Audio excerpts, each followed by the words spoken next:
put this presentation on for you. How many people here actually remember the flood? Do we have survivors here? Very good. Very good. How many of you have heard of the flood but not there? I think that's most of Doddridge County. Yeah, thank you all. Without further ado, we'll just get right started. I think we made it.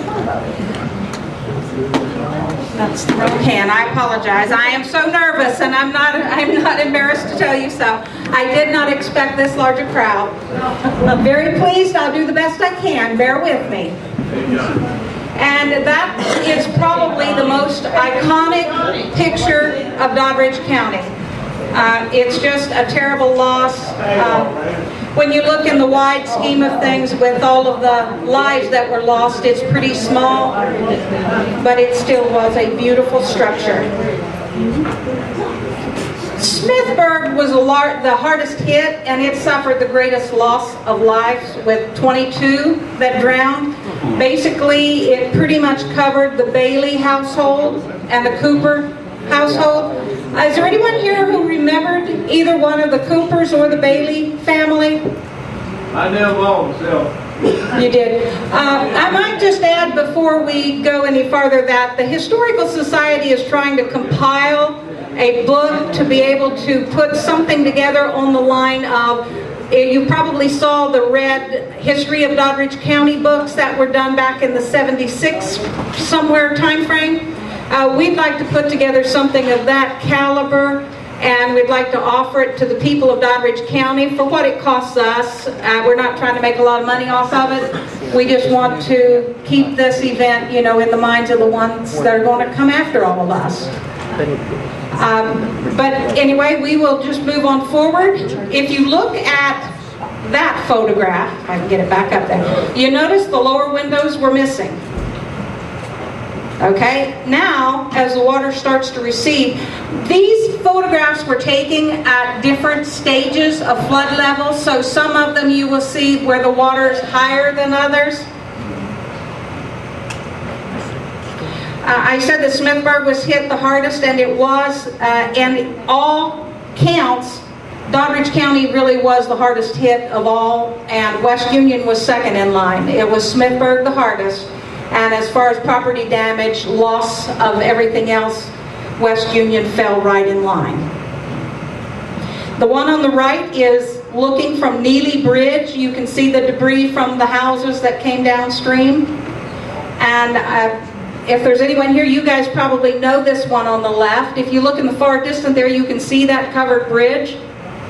And I believe the telephone company little building was there somewhere. Am I correct? Deep Valley did not escape the flood's path. I don't know how many of you remembered down around Deep Valley, Paul McCutcheon and Oliver Doak. He had just come home from the hospital the day before, and they had moved up to the upstairs, and Paul McCutcheon came over with Lawrence Gatrell and Dick Webb, and they actually laid a plank from the outside building roof and then to that top porch roof, and took them out with a plank board and the water rushing beneath them. This is, in this photograph, of course, it has receded. The water actually reached up into the top window on the left. And of course, Paul McCutcheon's, it was a real mess. Ralph and Ida May live there now. They put a new house in. They have been struggling with mold there for years, and large part because of the saturation from the flood. But back to that night. It was on Saturday, June the 24th, 1950. School was dismissed for summer break. It was Saturday, and a softball game was planned for Sunday afternoon by 20-year-old Jim Chapman and his friends Glenn and Walt Willis, Marvin Chidester, I hope I pronounced that right, at the ballpark located at the Smithburg Golf Club. And I've tried to figure out where that actually was located. Where the school is. Where the school is. Where is it? Where Payless Furniture is now. It used to be the pipe yard now. Okay, thank you. And Jennifer, are you taking notes there, dear? Okay. And you can see the photographs of these young men. This is about the age they were. We looked high and dry to find these photographs.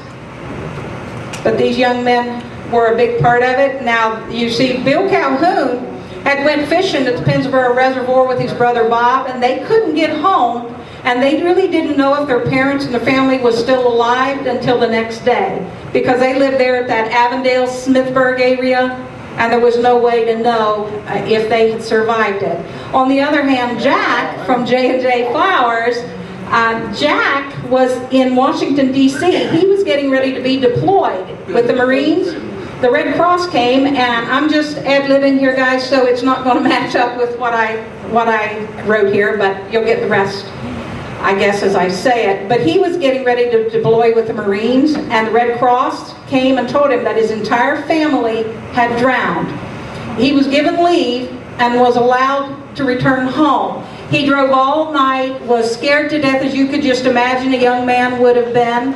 Got to the house, and some of you may have heard this story. Jack has told it to me several times, and I'm always in awe. He opens the door in his white suit, and when he did, he opened the door and slid across the floor, and all that flood mud and everything was all over.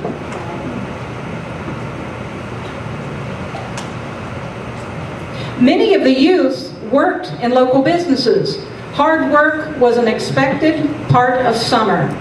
No big summer breaks with play all summer long. It just didn't happen. And if you were one of the ones whose family owned a farm, hard work was more than just simple chores. It was a way of life. But Sunday afternoons, though, Sunday afternoons were a time for fun. Time for fishing, swimming, riding bicycles, playing in the woods, building clubhouses, and sometimes just doing nothing at all. Go to church Sunday morning, Sunday afternoon, you actually got to have the day off. And sometimes they would go into West Union for ice cream. That was very popular with the young people. There were no computers, video games, or swimming pools here in Doddridge County.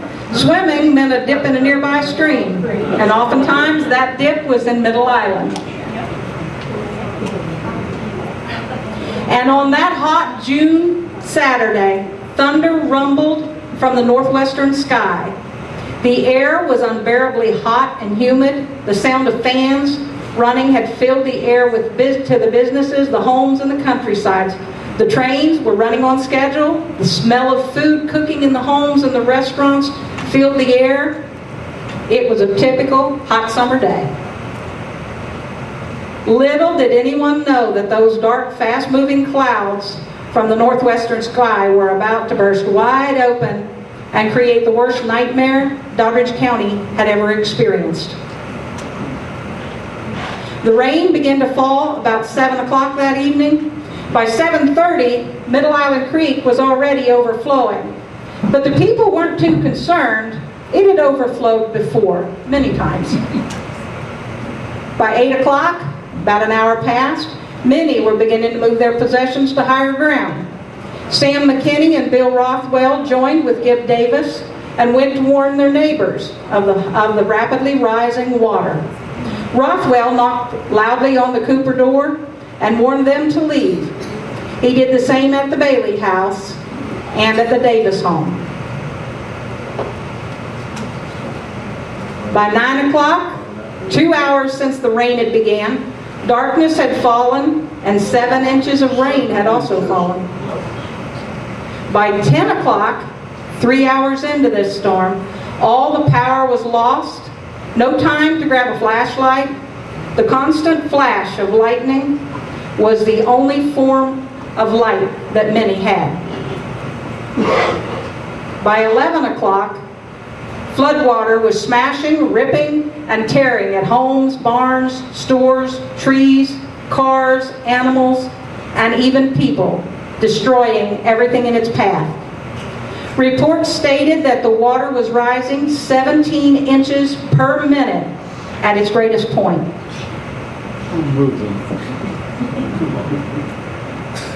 families began fleeing. Through the flashes of lightning, families could be seen running up the nearby hillside in an effort to escape the great torrent of floodwater.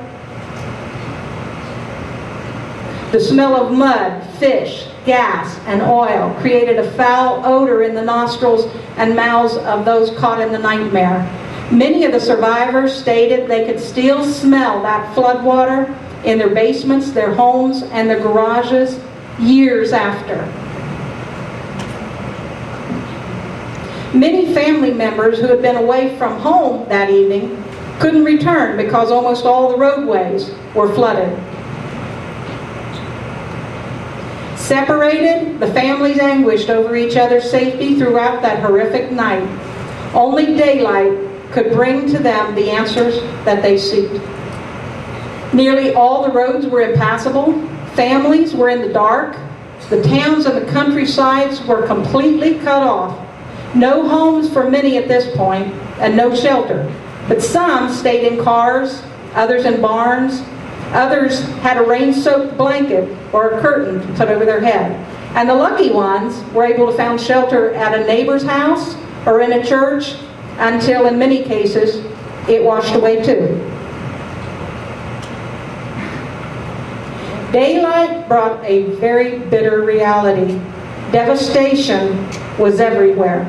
Does anyone have any idea who this young man would be? We do not know that. Just one of the many questions we have. This is from Wabash looking toward Chevron Street.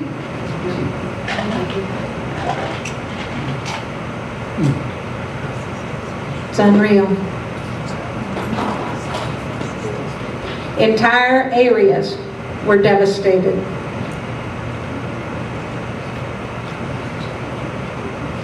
Sobs and screams could be heard everywhere. This was from Wabash, looking back toward Bridge Chevrolet or Napa. You can see it in the distance. Their families, dogs, their cats were drowned. Cattle, horses, pigs were dead among the rubbish. Dead chickens, ducks, birds, all scattered. But most devastating of all, the loved ones that were confirmed dead, as well as those that were still missing. 18-year-old Phil Cooper and his dog Bob there in the corner. I have asked everyone that I have ever met that knew anything about Bob. Does anyone know? We have a story that he was holding that dog through the night, and I cannot confirm it, or I cannot say that it didn't. Would anybody know that story?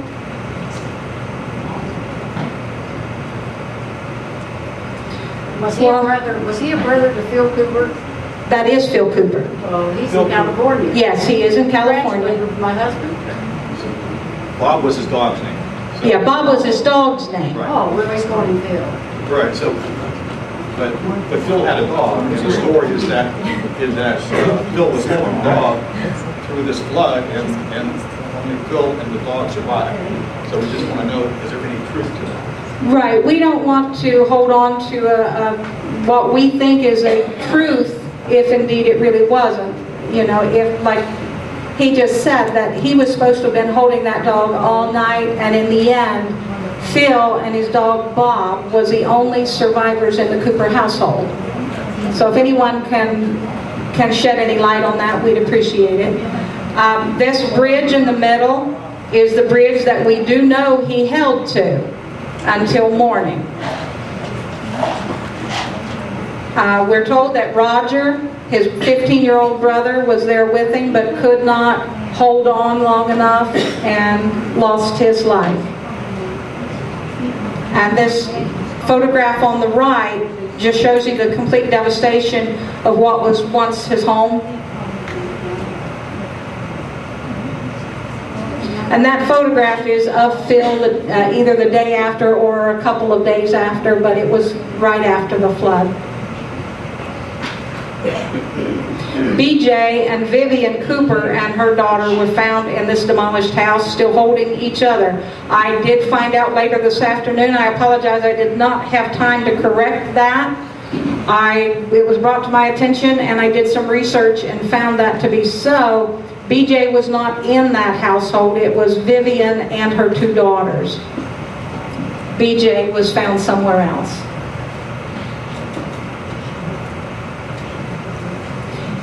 This is one of the boats going down Middle Island looking for victims.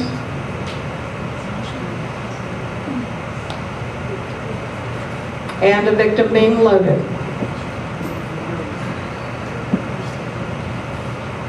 And I apologize if this seems a bit harsh, and that's why I labeled this an adult version, not for the children. But you can't not tell the story without telling the story of the victims. Smithburg was reeling in shock. If you can just see on the left there, Holton Store and Moore Post Office. And there's a lady standing there in the photograph and another lady beside her. We have no idea who these people are. And this is Oscar Bunnell's home. Again, we have a lady standing there. We have no idea who she is. This is just another version of Holton Store and Moore Post Office.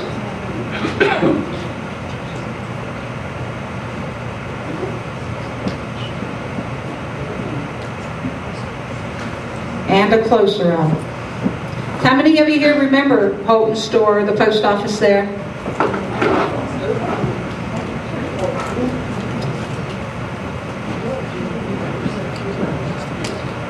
The Smithburg residents were unable to believe their eyes when daylight came.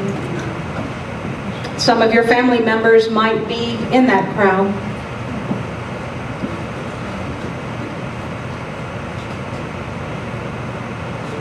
This train was stalled on the tracks.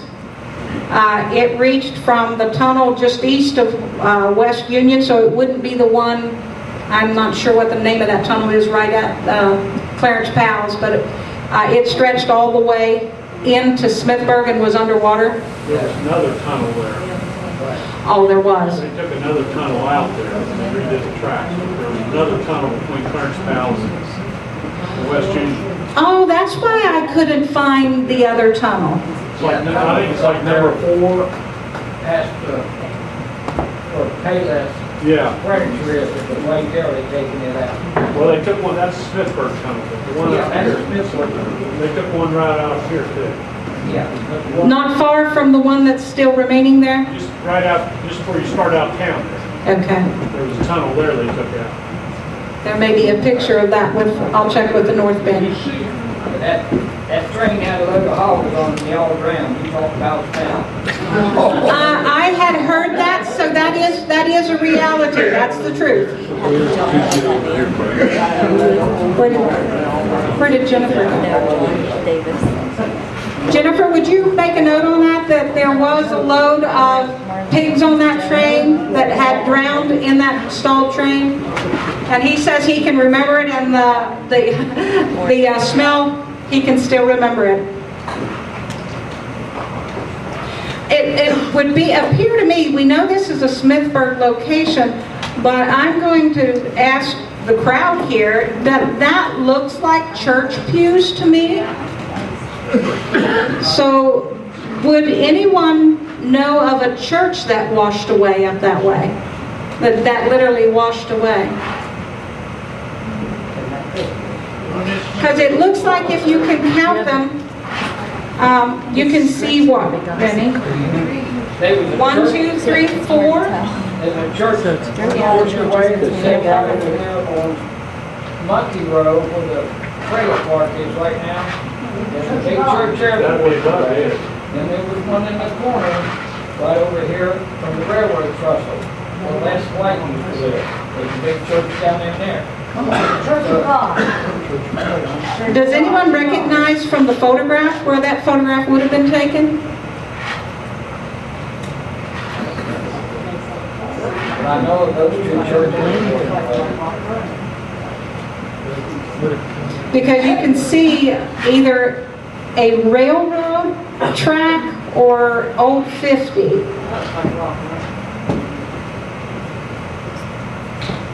Possibly Rock Run?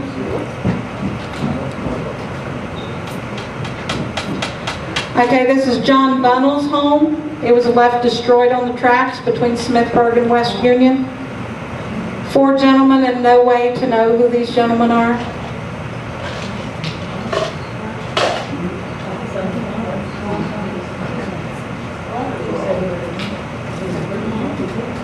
And yet another home that was between West Union and Smithburg. There were only 2 homes standing on Monkey Road, and that was Oscar Bunner, or Russell Bunnell's house, and Ray Friend. There's only 2 houses that was left on Monkey Road. Ray Friend? Ray Friend. Okay. Because I have a photograph of a friend's house here that's going to be showing, it's coming up. This is just more debris. And this should be a meadow down there. That is not Middle Island. But I don't have to tell you guys that.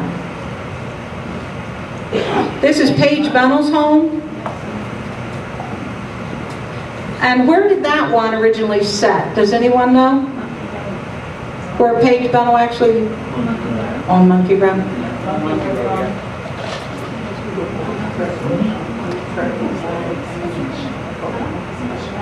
Unreal.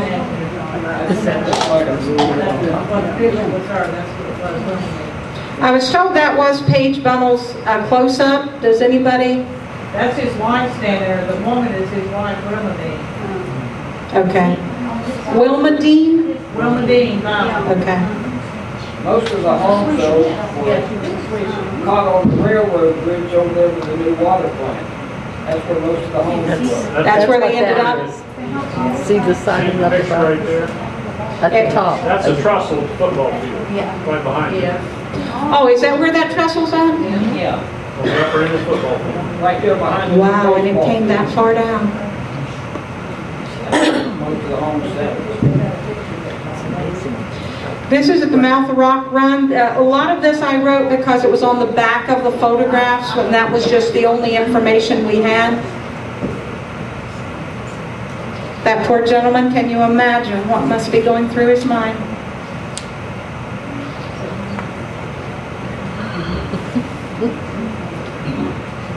And again, all that remains.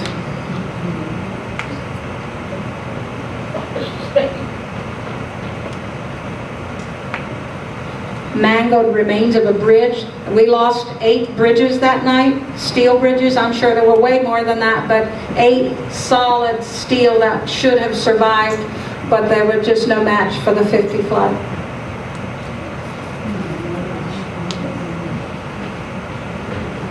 And another one destroyed. Does anybody recognize that bridge? Sadly, a lot of this will be lost to time. Now, we do know that on the back it said this was the Smithburg Bridge, and you can see someone made a footpath to get over, I believe, going to the new addition.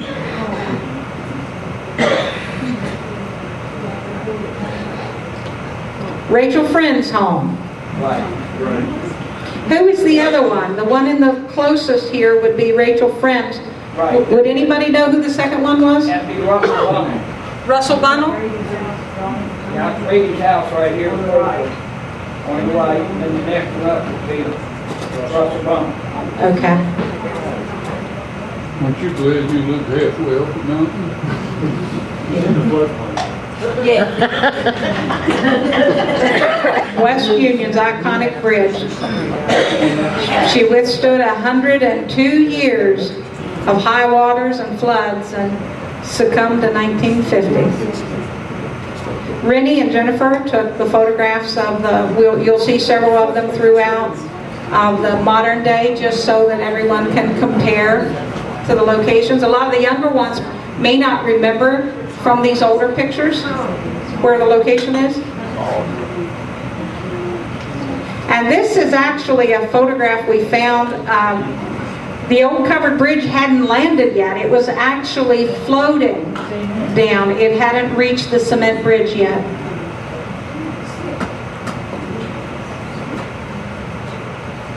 And as we all know, it finally rested against the cement bridge there where Napa is now. It was Bridge Chevrolet. W.G. Calhoun's had the Calhoun Chevrolet garage. Bill and Jack and Bob and Sam, I believe was the other one? Blair. Blair and Blair. Sam was in the Navy. Oh, is that right? Before and after. That's there by the Napa. You look in the background of the buildings, and they're still there. You can see in that bridge on the left, the photograph, that footbridge should have been going towards Smithburg. It turned, Turn completely around. yeah. I used to get school right out in that bridge. Now, who said that? Very good. I've heard some very interesting stories about that. The young man in that bridge. Stories about Johnny. I've heard of some of them hiding up in the rafters. You did that as well. What a shame that we lost it. And if you look here, the state police are really, they're on watch. They're kind of just letting the citizens look around. Really, it's still in a daze.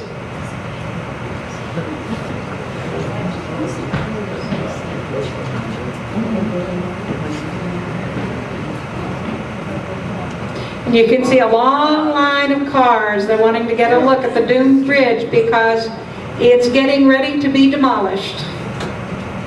What the problem was, they were really, everyone was still in kind of a state of panic, and they were afraid. So many people that I've talked to, they said, well, they could have saved that bridge. It was still intact as far as the structure. It could have been hoisted and brought back up and put on its foundation. And that's true, it could have, but when you put yourself in the mindset of these people, they had just endured this terrible flood, and they were so afraid that if it started to rain again, that this bridge was going to act as a dam, and it was going to be worse than the first, and the first was bad enough. So they decided to just get rid of the threat. So the Army Corps of Engineers, they came in and they did their evaluation and did decide to demolish her.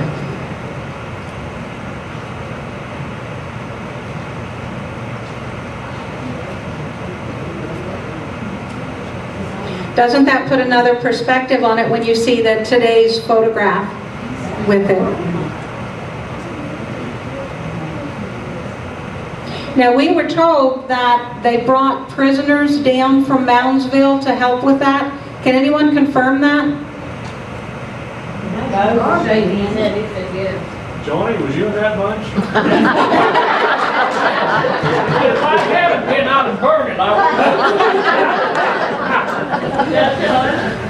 So no one can confirm that, huh? They did bring prisoners. That's what most. They did? Okay, thank you. Okay, there it is after it was dynamited. Yeah, that's that.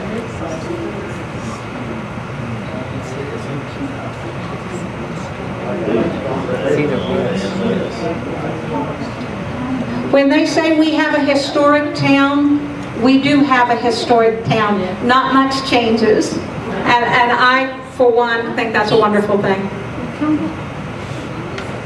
You're okay. You're okay, I just walked across. The Triangle building down there, you can see after the water receded, the then and now. See the watermark on it?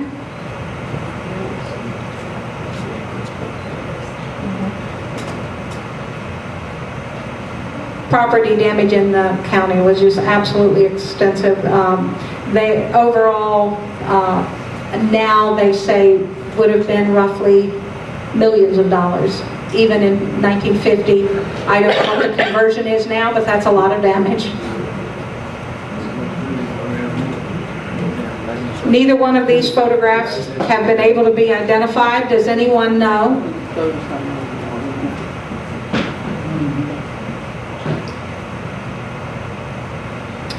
Unknown citizens cleaning up.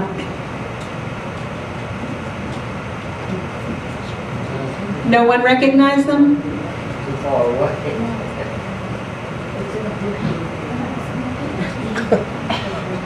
Yeah, we have albums over here if you want to look before you leave, or if you even want to stop in at the museum at a later time.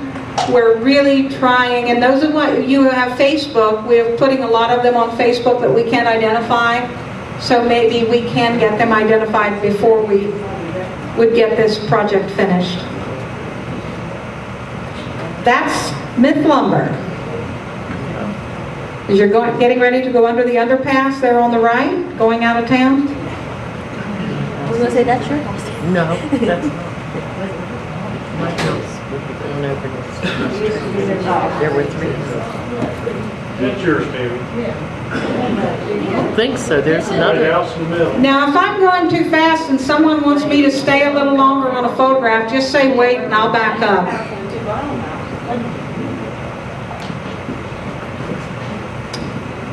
A closer photograph of Smith Lumber. And this gentleman, the only thing it said on the back of the picture was Lipscomb Man.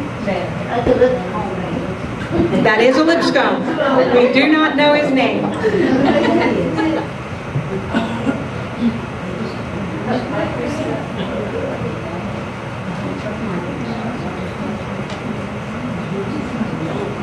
This, on the back of this one, we had Helen Vertner, Dick Tucker, and the other lady, no name. Ellen Kagger now, she said. Oh, so it was Helen Vertner Kiger. Yeah. Thank you, Jean. And Dick Tucker, was he still Dick Tucker? Yeah. I'm sorry, I couldn't resist that one. Okay, property damage, like I said, was very extensive. You see the one on the left here is Charles Boyd. We don't know who the other 2 guys are, but they found a refrigerator. And the only thing we know on the picture on the right is that the guy in the dark shirt was Ted McKinney. And I had someone tell me that that was the first cell phone.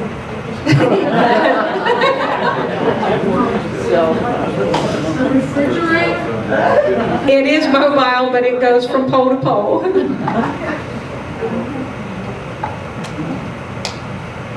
This photograph was taken at the mouth of Doe Run. That little guy down there, Jim Stutler. Does anybody here know Jim Stutler? His dad was the town cop. Oh, okay. Well, that's him as a young man sitting there looking down over, and you can see the little Catholic church right there.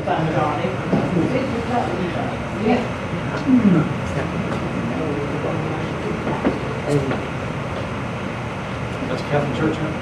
Yeah, isn't that the Catholic church right there? Right there, yeah. Uh-huh. That's on top of that tunnel they took out. You mean where Jim Stutler is? Can you, well, no, unless you were there, you just couldn't imagine that kind of devastation.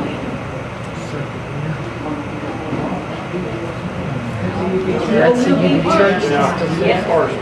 Yeah, that's the parsonage there in the church. And on the right here is Chevron Avenue, and this is where Cora B. Hudson actually held to the light fixture. She was on a table, and they said she'd held onto that for about 8 hours. And someone told me that she had made the comment, now this 70-year-old lady, she had endured this water that was, they said it was about a foot from the top of the ceiling. So she was running out of air. But when they found her, she took it in stride, and she told them, she said, if it hadn't been for that chew or rub, and I can't remember which one it was, she just didn't think she had been able to make it. Tough people we are, you know, it takes a lot to shake us up.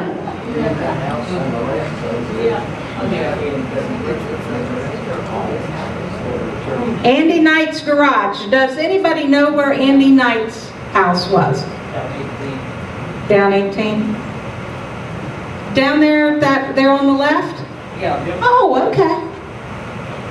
just past the car shop there on the second house. Past the car shop. This is the old Ford garage.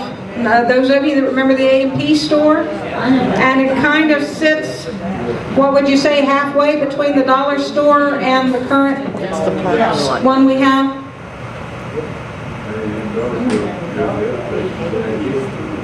And you can see on that Ford garage, right below the upper window, the water has receded that much.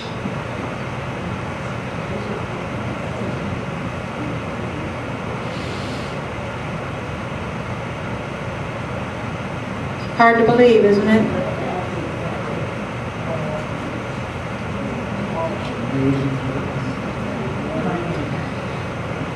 This is what was left of the Flanagan house.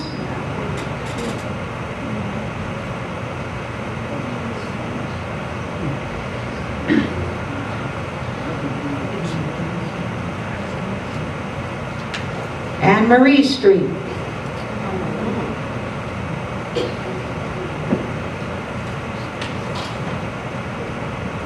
Like I said, a lot of the water had receded, so when you see these photographs like that, the water may have been another 7, 8 feet tall, higher up at the time.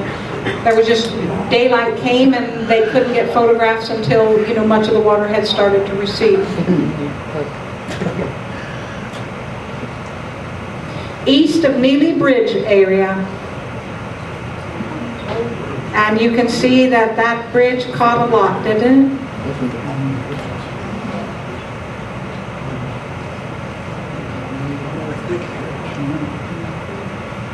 Another one, and you can see Neely Bridge in the background there.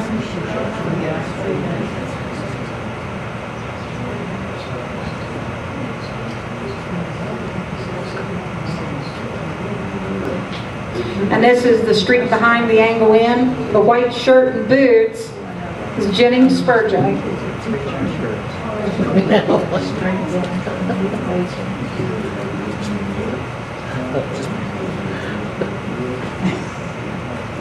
This is another view from Neely Bridge. And again, we were lucky enough to get those modern shots. Isn't that something? Does anyone know that young man crossing that bridge?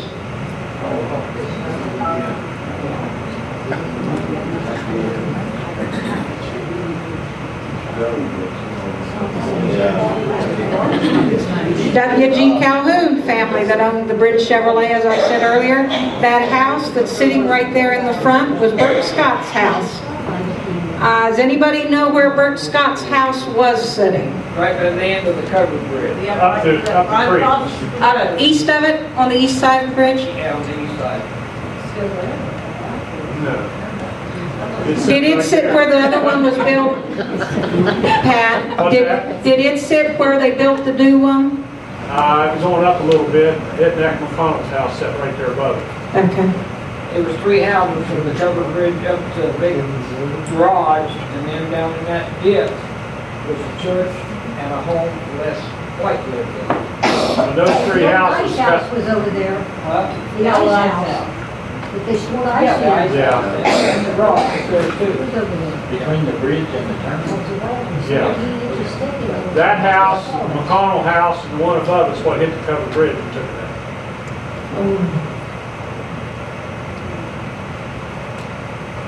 So if they hadn't given way and all 3 come down with that force, who knows? It may have stood another one. This is behind Bridge Chevrolet. You can see the overturned cars down in the creek there. And I have a story to pass on from Jack. He said about 2 years later, they found, I believe, 3 engines down in Middle Island there and took them out. And I think they sold them for like just pittance because, somebody said that would be $2, whatever. Believe it or not, they took those engines, they cleaned them thoroughly, put them back together, and would you believe those engines still ran? Don't think that would happen to a modern day. The electric circuit would be gone for sure.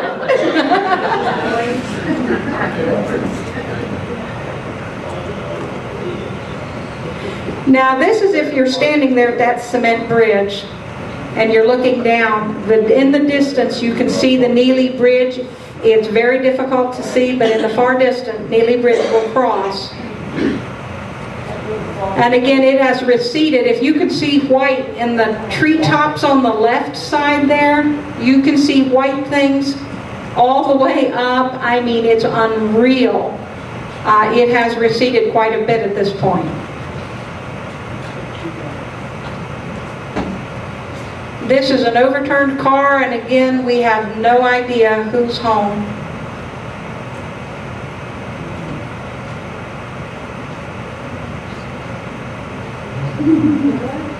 Mud still on the old Chevrolet. And you know, they probably cleaned those things up, and they ran too, because we didn't just chuck them away and let insurance buy us a new one. They really tried to clean them up and use them. Now, this little picture has really intrigued me. I didn't understand it completely when I first saw it. That gentleman you see walking is a lineman. There were several linemen that had come in here, and they weren't only working on the lines, the telephone lines. They had telephone line crews, they had electric crews in here, but when they were going about their duties, they were also looking for victims. So they really were serving more than one purpose here. But you notice the water, pretty close to that trestle, isn't it? There he is. Same trestle. A lot of water. Do you know where you're at yet? Okay, we're still there. Notice the changes. The water's going to recede. Where do you think it is? You're no fun. Something emerges. And a little more, and you would be right. There at the football field. And voila, there we are. You know, when we have the floods of today and we see the water come across, and Pat, you know this better than everybody, you have to go out and put the high water signs out. Can you imagine the high water sign? You would have had to have put that how far up toward the interstate? It wasn't the interstate there. I mean now, today. If You had to go out to Maxwell Bridge because there wasn't the interstate there. Right, but if we had the equivalent of water today, and it was up running level with the trestle, it would be almost up to where the interstate is today. Not all the way, but it would be up there a ways, wouldn't it? In '85, the water was to the ridge of the picnic shelter there when it crest. On the right, see the farmer's market, the building behind it is the Lions picnic shelter. We're talking here. That's how deep the water was in '85 when it crested. That's still pretty bad. This is Gibb Davis. I would say it looks like he's running, but I'm sure with the force of the water, he's just forcing himself to walk through the water plant there.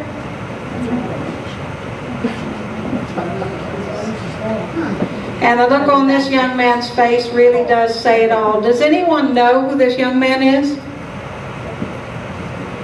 I would give a king's ransom to know what that young man's name is. He just looks so forlorn. Can you read what's on his shirt? It's a Bronco Buster. That's what it says, Bronco Buster. Looks like a Chevrolet Sigma. Like a garage. Some sort of insignia there and a Bronco Buster. And the two-story house there in the background is the Faulkner house. That was written on the back of the photograph. Faulkner Tourist Home. Right. It just poured down here. Yes.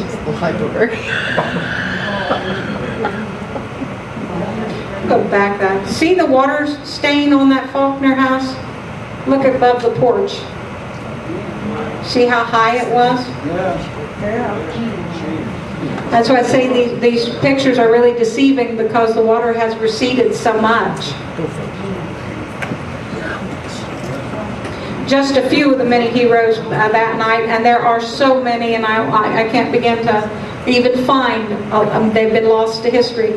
Gib Davis from Smithburg spent the night in the early morning hours going from home to home in an effort to rescue his neighbors all night long.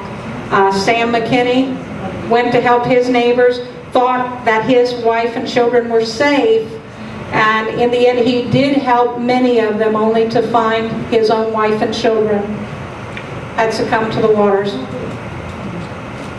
They were in the Bailey house.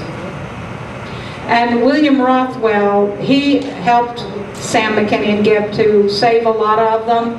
He saved family after family, warning them, helping them get their children out, moving furniture, whatever it took. And then finally, he was 63 years old, and I would just assume that he was just weary and he was no longer able to fight the floodwaters, and it took him. It's sad he was no longer able to save himself after helping so many. June the 24th, 1950 will always be remembered for the horrific 1950 flood. But however, it really was overshadowed in the nation's history by the outbreak of the Korean War on the very following morning, June 25th. Though first labeled a 100-year flood, experts later determined it to be a 700-year flood.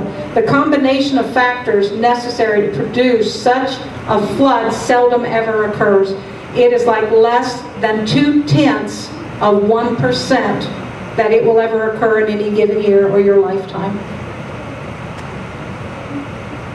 Some photos of the victims, and we're still trying to get photographs of the rest of them. This is Audra McKinney. She was only 33, and 3 of her 4 that perished.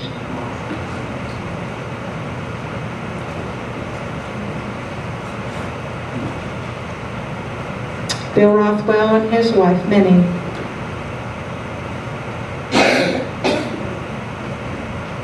Abe Williams, he was 62, and his wife Crystal was 52. They were found dead in their bedroom, in bed, still in bed, on Rock Run. That was my aunt and uncle. It was. I was going to spend the night with them, and it rained so hard that Harold Spencer, with Gerald Spencer, we went to the movie, and his dad came and picked us up in the car to take us home, where I was in there with him. It gives me goosebumps. Well, I'd walk back up there and spend the night with them, and then get up Sunday morning. I lived on that block. And the water was back. Does everybody know where the spot all those people on Rock Run? I do. That's how far the water was back up there Sunday morning. I rode my pony down the road, and that's as far as I could get. And I run the hillside with my pony come out around before you could look in behind Bill Whitehill's house. He's my first cousin. And it just looked right river down Monkey Road. It wasn't a house left, nothing. So, and they indeed were still in their bed? Right. I don't understand why they would have been still in their bed. Wouldn't the water have... Not that quick. Well, let me tell you something too. They say the gas line burst from the rock run coming up so fast. Yes. It was asphyxiated from the natural gas. Now that makes more sense to me. Right. Now that's, and the water, the house sitting right there as you go around the turn on rock run when you start up. And the water was up to the cone on the house. Thank you. I have wondered about that, why they didn't get out of the bed. That makes more sense if they were already asphyxiated from the gas. Rock run comes up to get a hurry. Yeah. And all that force burst the gas line. And that takes care of it. List of the victims, countywide. Clive Bailey was 54. His wife Mildred Bailey, 49. B.J. Cooper, 45. Vivi Cooper, 45. Roger Cooper, 15. His sister Karen was 12. Linda Cooper was 7. Little Nelda was only 3. Audra Lorraine McKinney was 33. Her daughter Naomi Lorraine was 11. Little Samuel Lenny was 8 years old. And Margie Sue McKinney was 5. Joanne McKinney, 2. William Rothwell was 62. Minnie Mae Rothwell, 51. Kenneth Lee Sims, 24. Catherine June Bailey Sims, 21. Linda Carol Sims, 17 months. And little Charlotte Ann was only 5 months old. Charles Hugo Waldo was from Greenwood and actually died of a heart attack down there at the Carnegie Station. He'd gotten into the water and they actually did get him out and got him over. I spoke with Levon, and after he got over there, he had a heart attack and died. And then Abraham Williams was 60. Icy Crystal White Williams was 52. And before we end this evening, I would like for Rennie to read a letter. Phil Cooper, the only survivor of the Cooper family, he wrote a letter back here at the 50th anniversary, and it's a chilling letter, but I think it's worth reading again. Rennie? So this is a letter that was written by Phil Cooper, part of this Cooper family, the only survivor. So think about that as you listen to these words. June 24th, 1950 was a normal Smithburg hot summer day. And in the evening it started to rain hard. At the age of 19, rain was a minor thing, so I proceeded to the drive-in movie that evening and came home at 10 p.m. and went to bed. My mother was always the last of the family to go to bed, and at 11 p.m., she woke me and said that the water in Middle Island Creek was rising rapidly, and I had better move the truck in front of the house, fronting Middle Island Creek. My brother Roger and I attempted to move the truck. I wish you could double space this. Attempted to move the truck.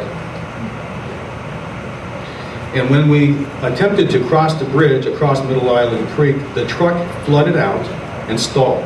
At that point, we all went to bed thinking the creek would crest at another foot or two and be down by morning. At about midnight, we were awakened again with the realization that water was in the bottom floor of our two-story house. This had never happened before. But we went upstairs and the water started rising so fast that in a short period of time, we were trapped. The force of the water tore off the rear single-story section of our house and forced the family into the attic of the two-story section. We realized that the house would break loose from the foundation and begin floating downstream once the chimneys broke loose.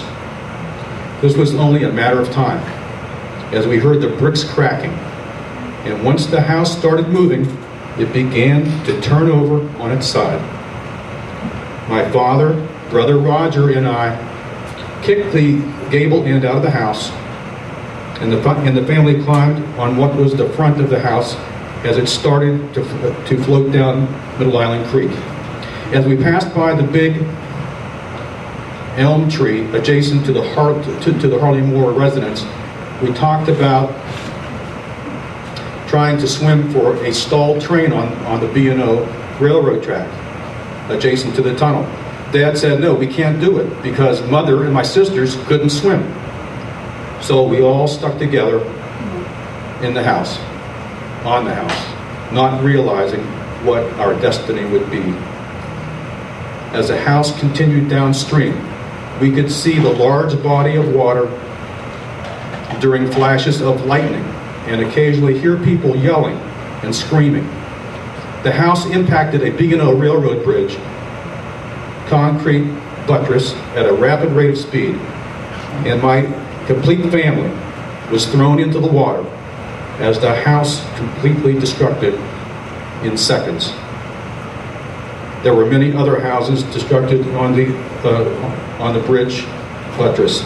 I was thrown into the water amid debris and fought desperately just to surface and stay afloat.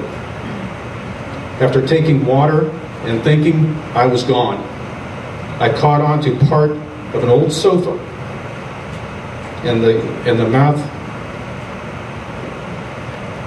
and continued downstream. I managed to grab onto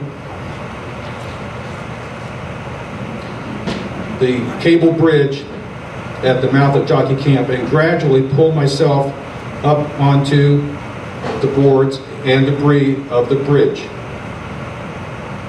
As daylight broke the next morning, I could get a visual of the debris on the cable bridge and eventually the people on the bank alongside Highway 50. Sometime later, I hand-walked the cable bridge to the Jockey Camp side, and someone kept yelling for me to try and swim because there was danger of the cable bridge being destructed by debris from the house at the B&O Railroad Bridge. I jumped into the water and swam toward the Jockey Camp, but the current was still strong and carried me downstream until I could finally swim back to Paul Compton's farm. As I approached the bank, Paul pulled me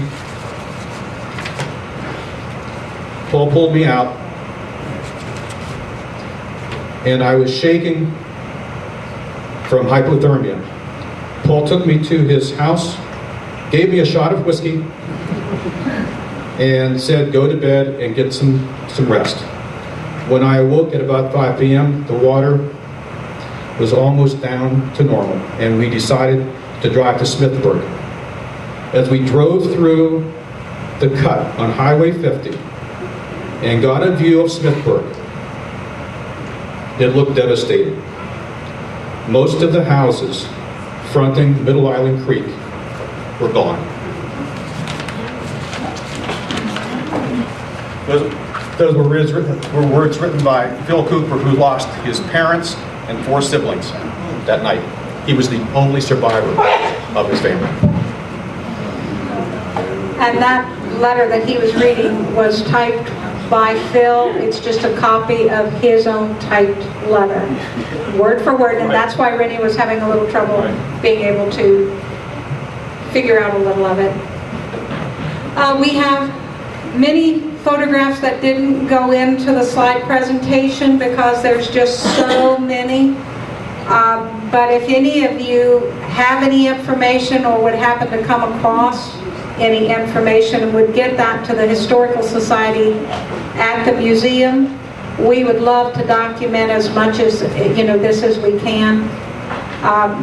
Back to Phil Cooper, Jack Calhoun told me that his parents could hear Phil through the night. They didn't know who he was, but they could hear him screaming for help.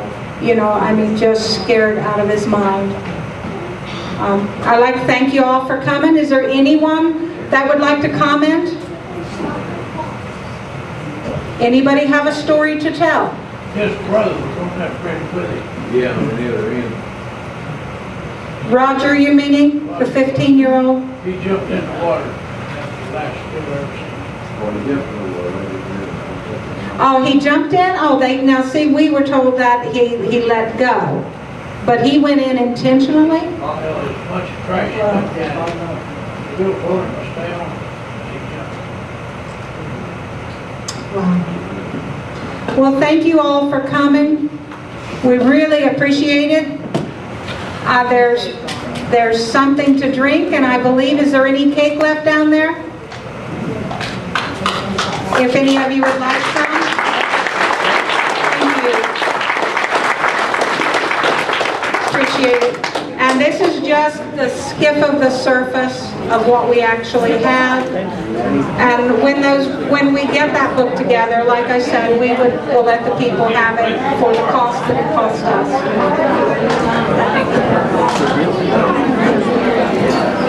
Next week. Monday and Tuesday. That's good. Perfect.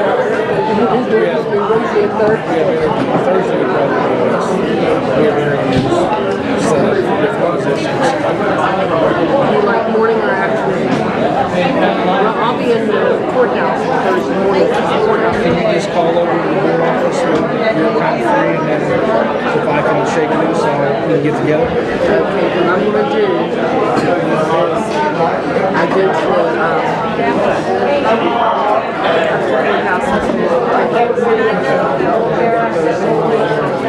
We've got appointments on Tuesdays. Monday and Tuesdays. Thank you much. You're very welcome.